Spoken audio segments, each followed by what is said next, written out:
चादर त्यावेळी मी ज्यावेळी खटला झाला त्यांचं वर्षानुवर्ष राज्यात केंद्रात काँग्रेसचं सरकार होतं. अनेक खोटे पुरावे रचण्यात आले पण तरीही पुरावे सादर करता आले नव्हते. अत्यंत तोकड्या माहितीवरती ओढून ताणून काहीतरी करायचं म्हणून, कारण त्यांचा मुख्य उद्देश हिंदू समाजाला काँग्रेसचा बदनाम करणं, दहशतवादी ठरवणं हाच होता.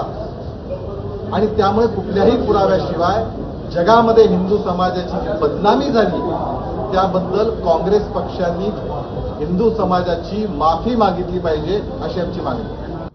काँग्रेससाठी मुस्लिम वोट बँक आणि त्यांना खुश करण्यासाठी पाकिस्तानच्या अतिरेक्यांची पण काळजी घेणं आणि म्हणून 2008 मालेगाव बॉम्ब ब्लास्ट मध्ये भगवा आतंकवाद हा शब्द हिंदूंना बदनाम करण्यासाठी काँग्रेसने चिदंबरमने आणला होता. आजच्या न्यायालयाने त्या निर्णयाने हे सिद्ध झालं आहे की काँग्रेसने स्वतःचा वोट बँकसाठी राष्ट्रीयत्व विकण्याचं पाप केलं आहे. तर आजच्या घडीची आणि आजच्या दिवसाची एक सगळ्यात महत्त्वाची बातमी